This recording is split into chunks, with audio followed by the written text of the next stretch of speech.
everyone. Welcome to another episode of the Creative Mountain Mama podcast. Today, I'm excited because I am joined by Hannah Burlbaw. She talks about homeschooling, homesteading, and starting your home business. Thank you for joining me, Hannah. Well, thanks for having me. This is fun. Yeah, I'm excited to get into it. Do you have any fun or funny homeschooling stories? I do. It's funny that I actually have a whole social media platform around being a homeschool mom, because I never imagined that I was going to be a homeschool mom. Like it was not on my radar at all. In fact, I am a daughter of a public school teacher, and my sister is a teacher. So I grew up mostly in public schools. Like I was the kid that was in schools during the summer, helping my mom get her classroom ready for school. And so I never imagined being a homeschool mom. And it's funny because my husband was actually, when my first son was born, my husband was the one that said, I think we should homeschool our kids. And I was like, you're absolutely crazy. I'm never doing that. Like, I'm never homeschooling my kids. I had all the things that most people say. They're going to be weird. They're not going to have friends. I don't want to teach my own kids. I want to have my own time. I can't wait till they're like going to go to school and I'll get my own space back and all the things. And now I have an entire social media platform about talking to homeschool moms and how much we actually love it. So I guess it's probably a funny story that he was the one to bring it up. And now I fully embrace that part of my life. And I'm so glad that he did, because I probably was really, really closed off to being a homeschool mom until I started looking into, you know, just the world and how it is now. And also, now I wouldn't trade it. I wouldn't trade it at all. So, but yeah, funny story to that start of our homeschool journey for sure. So you were supported, encouraged by your husband, and Yes. you actually spend a lot of time breaking those preconceived notions down, which is just amazing. I love, how you kind of take it topic by topic. Can you talk a little bit about how you started and what the journey's been like? Well, so I started, um, it was more so to kind of find the community of homeschool people. And I guess that's because, like I said, I grew up not being homeschooled and not really knowing anything about the homeschool community and world. And so I was kind of that first person in my family, the first person kind of in my friend group. I had a couple of friends that were homeschooling and they definitely were super supportive and encouraging, but not a lot. And so I think that's something that's actually really beautiful about social media, is that you can really find your tribe. You can find your community there. So where I was kind of getting a little bit of pushback and people asking questions of like why we chose homeschool and what we were doing and why you would even think about doing that on social media, people were like, we've been homeschooling for 25 years and we're veteran homeschools. We were doing it back before it was cool. And other people, of course, the other part of that story, I guess, is that my oldest son started his kindergarten year in 2019. So we chose to homeschool before the pandemic. But when the pandemic came in, it would have been halfway through his kindergarten year. And I always think back to that moment of, it would have completely uprooted our whole life, which it did for thousands and millions of people across the country, across the world, that they were then forced to into homeschooling, right? Whether they were doing a homeschool curriculum or they were following public school from home. Kids were now home. Parents were trying to figure this out of like working and staying home with kids. Whereas for us, since we had already chose to homeschool, it was kind of just like a little speed bump. I won't say it wasn't a bigger speed bump because it was crazy. It was the pandemic, right? But we were still just kind of rocking and rolling in homeschooling, and it wasn't really that big of a life change for him. And I feel like that is something that I'm really thankful for now. But that journey started, gosh, it's been 4 years now of just diving full force into homeschooling. And I really do try to break down a lot of those things, just like you said, that I thought when I first started homeschooling. So I was of the group of people that thought you had to write your own lesson plans, like you had to come up with all of this stuff. You basically had to be a public school teacher at home, right? You were recreating the classroom at home. And what I found is it's so far from that. First of all, it changed my life when I figured out there was curriculum that you could buy. The first year, I actually spent all summer trying to plan my entire year of homeschool lessons, halfway through to realize that like he hated it. We were not doing well. I threw it all out the window. Excuse me, but my friend was like, there's some pretty great kind of like open and go curriculums that you can add to or take away from, but it gives you a pretty good solid base. And I was like, this is life changing. Like, this is easy. I can do this. I can open this book and follow these lessons and go through it. And so we found a really awesome Christian-based curriculum that we really love, and we're still using it. And I encourage people to look into it when they're starting homeschooling, because I feel like that was one of my biggest hurdles, was figuring out how to actually do this part, right? How to actually teach.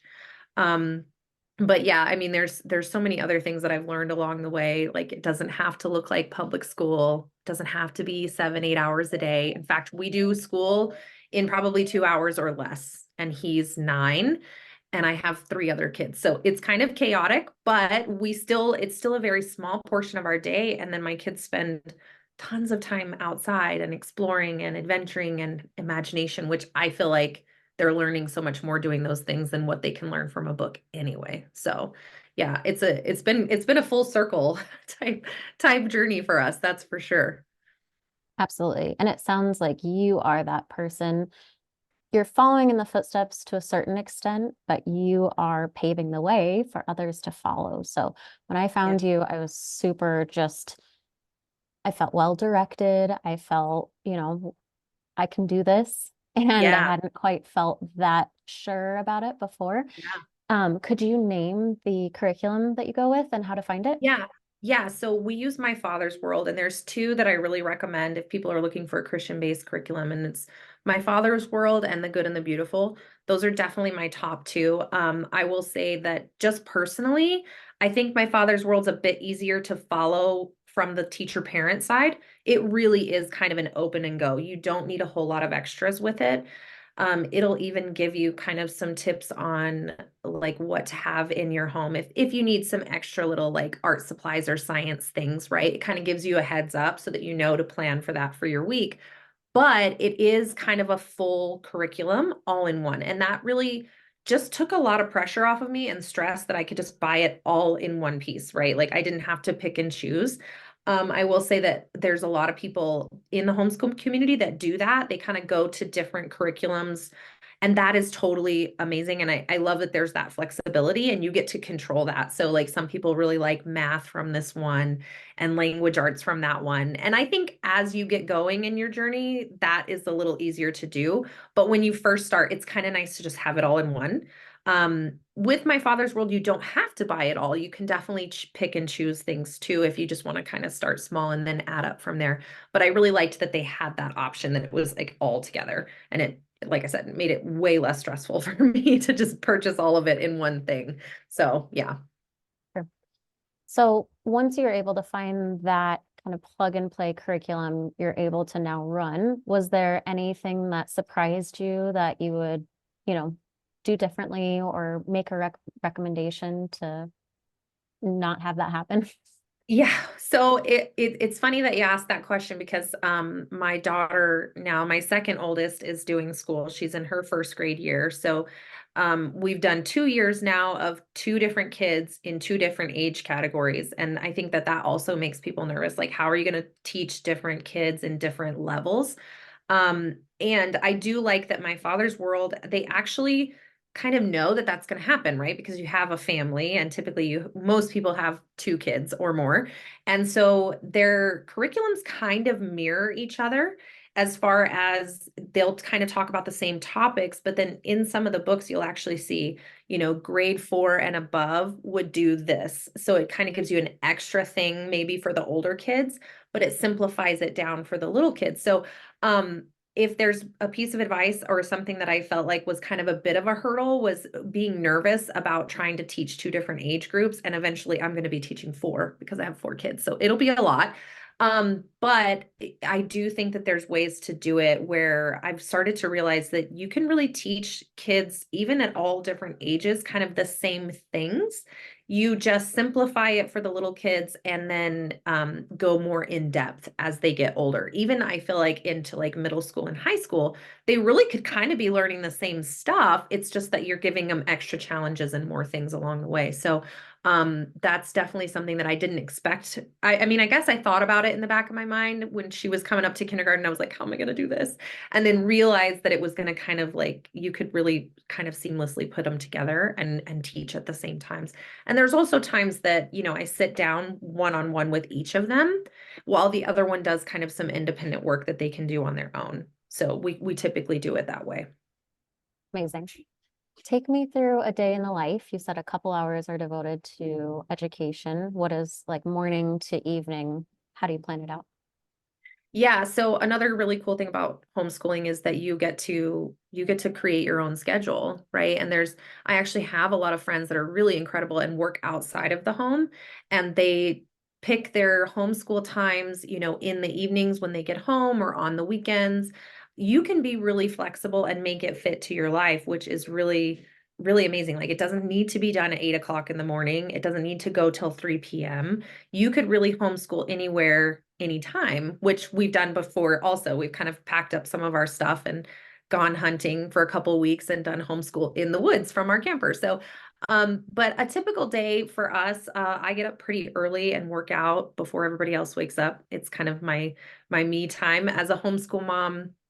It's something that I really am passionate about teaching other homeschool moms is make sure that you're taking care of yourself and you have time for yourself every day. Because it is hard to kind of be the one that's pouring into everyone else, right? You're still doing wife and mom duties. Now you have a whole new job of being teacher and educator and coach. And then I also work from home. So then I work with a whole team of other women and stuff. So typically I get up pretty early and it's kind of nice to get my workout in when it's quiet and nobody else is around. I go for a quick run. Then I come back, get ready for the day. I like to get ready for the day. Not any judgment on times that I stay in pajamas all day because I joke about that as a homeschool mom. We do that sometimes too.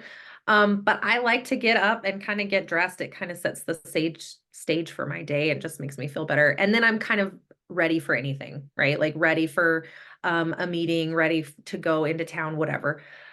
We do breakfast, but what I love about homeschooling is that you can kind of have slow mornings. So there you'll catch us making pancakes on a Tuesday morning till 10 o'clock sometimes. And I love that part of our life. Slow coffees and just snuggling and reading books. We actually don't typically start homeschool until like mid-morning, sometimes even closer to lunchtime. I also work from home, like I said, so I usually get on a meeting mid-morning. It's about an hour that I spend time working with my team and from my phone. And then we usually do about an hour's worth of school right after that. We break for lunch because I kind of like to break it up. And then if we have more that we need to do after lunch, we'll come back after lunch and kind of finish it out. But like I said, typically we're done with homeschool within an hour or two a day, and that's two kids at ages 7 and 9. So that's kind of the ages that they're in. But even as they get bigger, I still don't foresee us doing much more than 2 or 3 hours a day.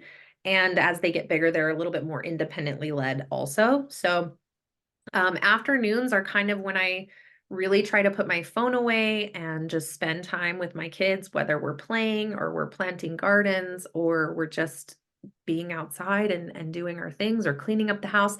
I really try to leave our afternoons free. My son likes to shoot archery, so sometimes we go to the bow shop and we shoot bows together, and we really kind of leave that open. And I really, it's really something that I feel like a lot of people talk about freedom of your schedule. And I really try to do that because I think that's so important for them to have like that board time or that downtime that they're not always full. And then of course, afternoons, evenings, we're picking up and getting ready for dinner and bedtime. So yeah, that's probably like a tip. It's kind of like very simple and not a lot going on there, it seems, but it's definitely still busy. I don't know how. I guess it's because it's 4 kids and a lot. It gets busy fast. But yeah, that's probably kind of a typical day for us. Awesome. And you talked about, you have your business, you have your schedule planned out for what you're going to teach or the lesson that you're going to do.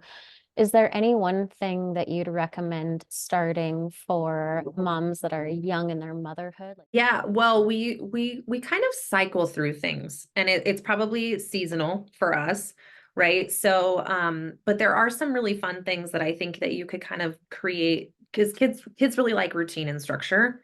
And I find that mine do better if they kind of know that like school is coming at a certain time of the day. They know that they're going to have that free time in the afternoon.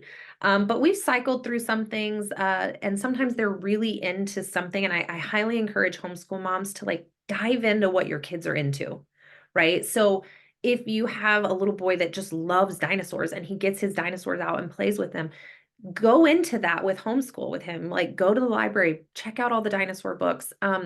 Let him explore that. And that's really where I feel like the unschooling community is so great. And I really admire the unschooling community. Um, because it is very child led, and everything that they're into can turn into schooling and education, right? But we've done devotionals in the morning. They really like to read. They have like a kid, just little Bible stories once a day. They're really short, little 5-minute stories. We'll do that sometimes at breakfast. Seasonal things like we'll go into hunting season, and our family really loves to go hunting. So you'll find us in the backyard shooting bows a lot, getting ready and practicing, setting up our blinds and practicing being in those and things like that. Springtime right now, we're really into like planting our seeds, and we've got our little seed sprouts going on the porch and all of these little things. So I really just encourage homeschool families to kind of bend and flex and move and see what your kids love, because I think that's the beauty of homeschool, is that instead of it just being so cookie cutter that you do this and this and this and this and this, it kind of allows you that freedom to really go into what your kids love, because if they're passionate about what they're learning, they're going to learn it at a much faster and more intense rate, and they're going to retain that knowledge versus you giving them something that they're not super interested in. I see that a lot, like the glazed over look sometimes when I'm reading something. I'm like, okay, maybe this isn't the right time to teach this, right? And we kind of flex and move. So I think flexibility and being able to, I guess it's a lot of learning your children, right, as they grow. And I think that's a really cool thing because then you're really in tune with them too. You start knowing who they are individually, and they're all different, and what they love and what they're into, because all of it can be turned into, we joke, but everything can be turned into a homeschool lesson, right? So yeah, that's definitely an advice I would give. And every homeschool lesson can be turned into a degree and then a Exactly. profession. How Yes, many college exactly. students show up and say, I have no idea what I want to study because I don't know what I'm interested in. I've just been schooled. Yep, exactly. 100% agree. So you're very much so about encouraging others. Is there any common question that you receive repeatedly? Most of the questions that I get, I definitely are asking about the curriculum, what curriculum that we use. And most of them are come in asking, how do I do this? How do I pull my kids from public school? How do I start? What does the state need? Do I have to turn in paperwork? Do I have to let the school know? I mean, it's very much typically people just don't know where to start. And my suggestion is there's a really amazing website called hslda.org. And I have it linked in my bio because I do get that question quite a bit. But it's a really amazing website. You can go on, you can click your state, and it gives you all of the requirements for your state. So, how to pull your kids from public school, it'll help you do that. It'll help you send in whatever paperwork your state requires. Some are more strict than others, some are super lenient. I'm in New Mexico, and it's actually pretty easy for us. We just send the first letter of intent saying that you're going to homeschool, and then every year you log in and say you're going to be continuing homeschooling. And that's pretty much it. Now, there are some requirements that they say to keep track of, how many days that you're homeschooling, immunization records, things like that. You want to know that about your state just so that you have it. I'll say in the past 4 years, they've never asked me for anything, but I have everything just in case the state ever needs it. So it's important. It's definitely an important step. And that's something that I get asked probably the most is like, how do I even start and what do I need to know for my state? So that website is going to be your best friend. You can also sign up there. It's a really incredible community and group that you can actually sign up there, and they would basically be there to help you fight for your family's right to homeschool if anything ever was to happen legally, right? Like you ever got somebody, let's just say, like worst case scenario, somebody called CPS and they're like, I never see these kids in school, right? And CPS shows that you're up at your doorstep. Well, HSLDA or .org actually has lawyers and everything ready. If you sign up for like the membership, they would basically be there to help you fight for your right to homeschooling and navigate any of those like sticky situations that you ever found yourself in. But I will say, I mean, I don't want to scare anybody away from homeschooling with that. I'm just saying that that's there for that reason, because every single state you have a right to homeschool in the US. And just knowing, I think just being really informed about what your state requires and having all that paperwork and just being like a little bit organized on the back end of it will save you just in case that ever happens. But I've never actually heard of anything from my personal friends. I've read some articles and stuff before that definitely made me like, okay, I got to make sure I like check all my boxes, right? But just know that it's there and you do have a community that will support you for that. Super practical, very helpful. Thank you for Awesome. saying Yeah, that. yeah, you're welcome. Those are like the check marks that you don't think about until you're in the thick of it and then Yes, say, oh exactly. no. Is there any common misconceptions that you have to address over and over again? There's, yeah, I mean, there's definitely always the like homeschool kids will be weird. They're not socialized. And those are always typically the comments that I get when a reel or a post goes viral. And it's not, it's people outside of the homeschool community. Like obviously the homeschool community, people are not saying that. But when something kind of pops off and I get people that are just I don't want to say it in a mean way, but just very uneducated about homeschooling, which I was the same. I thought the exact same things. Like they're never going to have friends, they're going to be weird, they're not going to be socialized. And really, first of all, we're all weird in our own way. Like I really truly believe that. Everybody is weird in their own way. And I think that that's a silly argument now that I think about it, because I went to public school and I knew lots of weird public school kids, right? So there's weirdness everywhere, and I think we all have our own little quirks and things. I try to just embrace my weirdness now. But as far as the socialization thing, I think that that is such an old argument at this point. And the reason that I say that is because I really don't believe that going to school for 7, 8 hours a day in a classroom of kids that are only your same age is not necessarily the perfect way to socialize your child, right?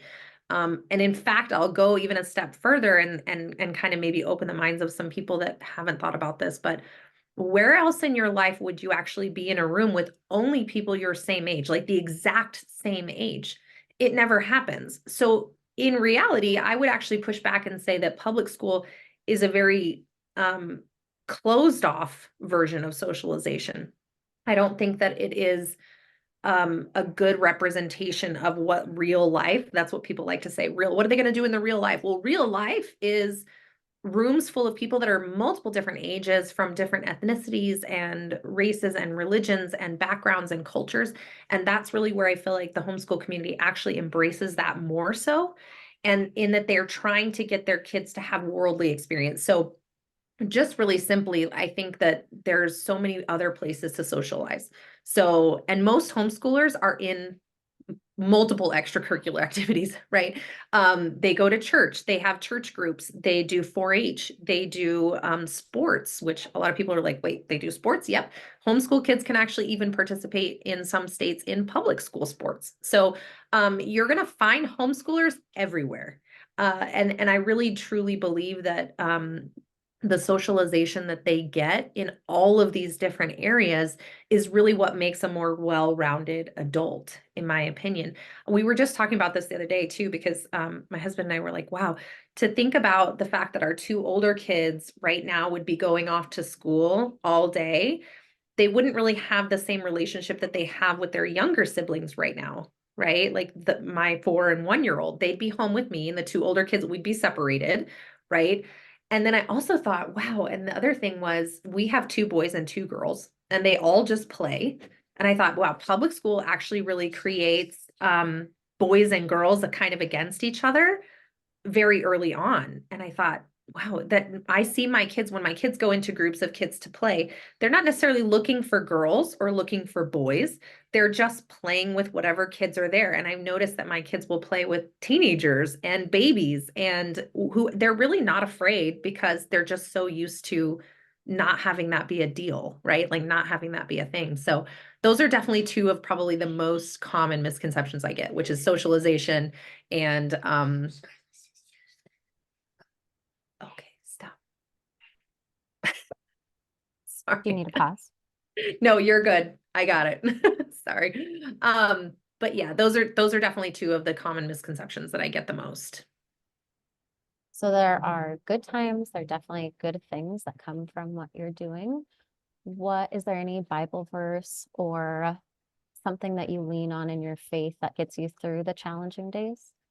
Oh my gosh, there's so many. And I'm so glad that you mentioned this because I made a post. It's been a while and I probably should revive it, but I found some Bible verses and I'll probably have to get them to you after because I don't have them all at the top of my head. But some Bible verses that I really felt like spoke to like a homeschool family. And I mean, there's so many verses in the Bible that talk about how you are your child's teacher and that, God gave them to you.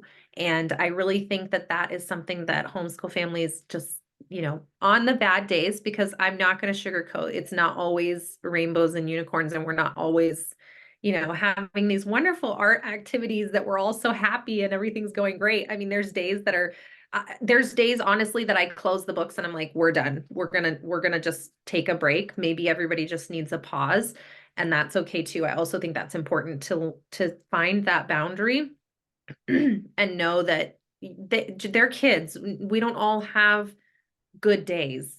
Just there's same days with adults. We wake up and it's just not the right day for us to try to do things that are just our headspace is not there. So, but I really think that the verses that I really go back to are, train up your child in the way that you want them to go.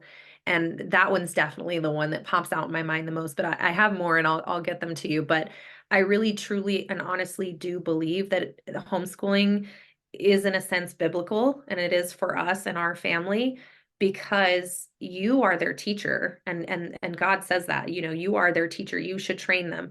And I think that we should walk into homeschooling knowing that we have that trust from him, which is the most important. So even when you don't have a super supportive community, or maybe even family members that don't support decisions to homeschool, know that the one that really matters supports you, and the one that really matters sees you as their teacher and as their trainer. And I think that that's really what we got to keep a focus on, right? So, but I will definitely look up all the rest of those and I will give them to you. And I should make a new post because it's been a while, and I really do like those verses. So I will do that soon. Yeah, absolutely. Verses to lean on and community members to reach out to. Definitely. Um, as far as being a mama of four, you've been through the newborn stage 4 times. And now, kind of looking back, is there any advice that you'd give to a mama in that newborn phase right now? Oh gosh. So we've been raising babies for almost 10 years now. And my littlest one is 19 months. And I look back at videos of him as a newborn, and it's like bittersweet, right? Because those nights are long and you're really tired. But it's also such a beautiful moment. And I think that my best advice is probably what a lot of people say, but just be in that moment. Just be in that moment. They don't stay that little for very long. And you'll miss it, which is why I probably had four, because I loved having babies, like the little newborn stage, and all the things can wait. The laundry can wait, the dishes can wait. And I know that's really hard to hear because it was hard for me. I'm a doer. I get up and I like to get things done, and I don't like to let things sit. But those small moments that you get with them when they're little, like you've got all the time in the world to do everything else. And I still remind this to myself daily because there's times I get stuck, nap trapped, and I'm cuddling and I'm like, oh, the dishes need to be done and I got to go do the laundry. But in that moment, like just cuddling my baby is the most important. And so we do a lot of homeschooling with me on the couch and a baby on my lap asleep, and I'm reading to the bigger kids or they're doing something. And just, my best advice is just to be present. just be present and be there, because I really feel like that's where a lot of disconnect is happening in the world these days. Is we're stuck behind screens and phones, and we're not really looking at our children, and we're not looking at their faces and looking them in the eye when we're talking to them, or they're trying to talk to me and I'm on my phone. And I really try, and it's never perfect, of course, but I just think trying to be as present as possible. And that's something that you can really, you at least you have more opportunities to do as a homeschool family, I think, is when you're together as a full-time family and you're doing these things with schooling and you're doing life together, you get more opportunities to be present. And I'm really, really thankful for that. And I'm so, so grateful for my husband bringing up the idea to homeschool. But like I said, was not my intention, but I can't imagine our life any other way at this point. Thank you so much, Hannah. I appreciate your time. Yes, of course. So happy to be here. This was fun.